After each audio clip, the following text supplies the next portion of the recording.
Welcome to HDI Educated Classes. Today we will read chapter number 2, Nutrition in Living Organism, Animals and Man. You have already learnt in chapter 1 that plants can prepare their own food and are called autotrophs. Chapter number 1 में हम already पढ़ चुके हैं कि जो plants अपना food स्वयं तैयार करते हैं उन्हें हम क्या बोलते हैं, autotrophs. Animals can not prepare their own food and are called heterotrophs. जो एनिमल्स हैं वो अपना फूड स्वयं नहीं बना सकते और उन्हें हम क्या बोलते हैं, heterotrophs. Animals eat complex food materials but break it down into simpler form in their bodies. Animals क्या करते हैं, कॉम्प्लेक्स फूड को, मटेरियल्स को ईट करते हैं, ठीक है, but break it down into simple, और इसे सिंपलर फॉर्म में अपनी बॉडी में क्या कर लेते हैं, ब्रेक कर देते हैं, ब्रेक करते रहते हैं, ठीक है. जो भी हार्ड फूड यानी जो भी वो खाते हैं उनको ब्रेक कर देते हैं सिंपलर फॉर्म में in their bodies. Their body gets the required nutrition through the three main steps shown below.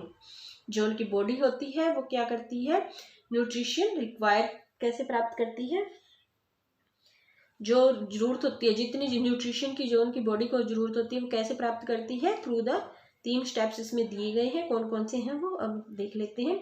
सबसे पहले एनिमल न्यूट्रिशन.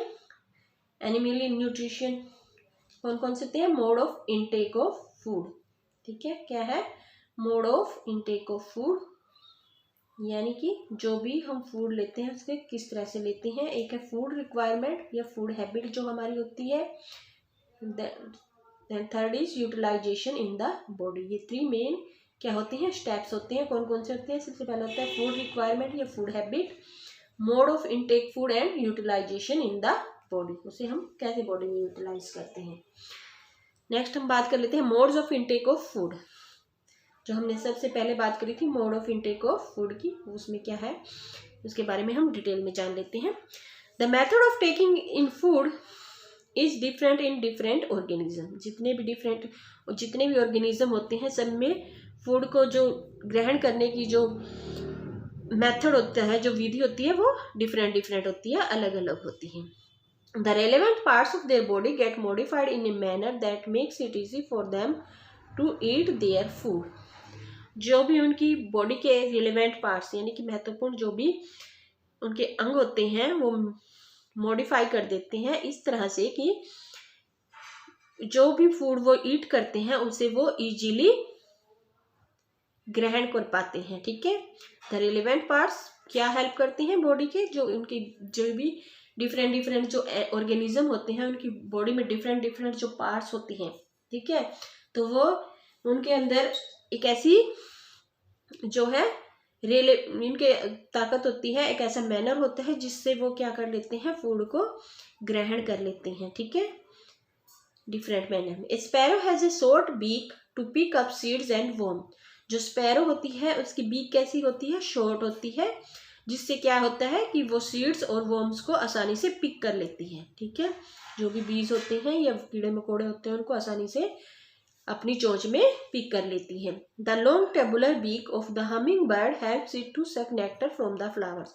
जो लंबी और टेबुलर बीक किसकी होती है, हमिंग बर्ड की, तो वो इससे क्या हेल्प करती है, फ्लावर्स का जो नेक्टर होता है, जो रस होता है, उसको सक करने में, उसको चूसने में हेल्प करती है.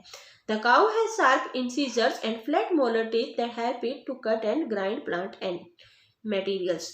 जो काउ होती है उसकी शार्प और इंसिजर जो होते हैं यानी कि जो टीथ होते हैं और फ्लैट मोलर टीथ होते हैं जो वो किसमें हेल्प करते हैं, कट करने में और ग्राइंड करने में प्लांट मटेरियल्स को. जो भी प्लांट्स वो खाती है उसको आसानी से इससे क्या कर लेती है, ये हेल्प करते हैं उसे कट करने में, इसे काटने में और पीसने में, ठीक है, ग्राइंड करने में. The jars of many snacks enable them to swallow animals that may be much larger than the size of their head.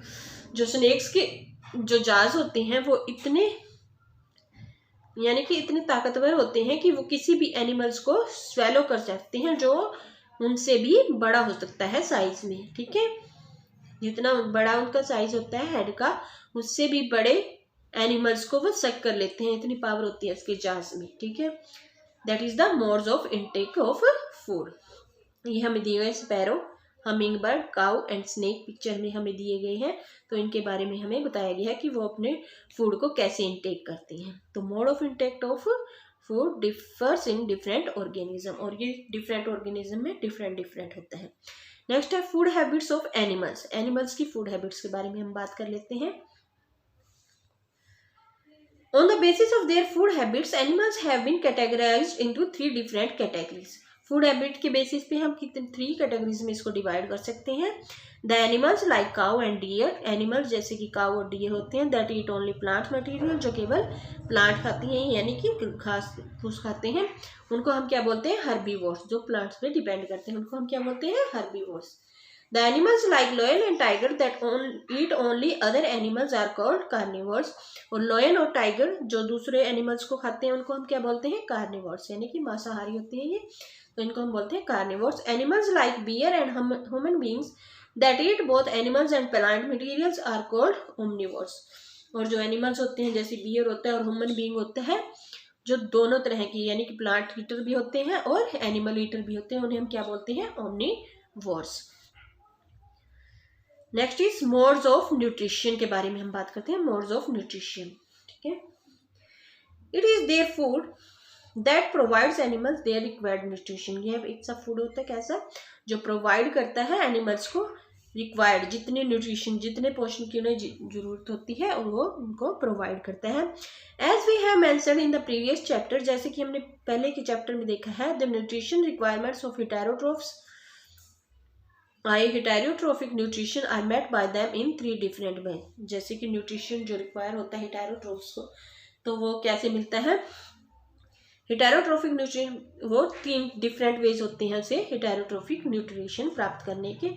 These 3 modes of nutrition और ये कौन कौन से होते हैं हेटेरोट्रोफिक न्यूट्रिशन के 3 मोड्स, वो होते हैं saprotrophic nutrition, parasitic nutrition and holozoic nutrition, ठीक है। Saprotrophic nutrition, parasitic nutrition and holozoic nutrition. सबसे पहले हम बात करते हैं सेप्रोट्रोफिक न्यूट्रिशन होता कौन सा है। Saprotrophic, we have already learned in the previous chapter that the mode of nutrition in which an organism obtains its nutrients from dead and decaying plant and animal matter is known as saprotrophic nutrition.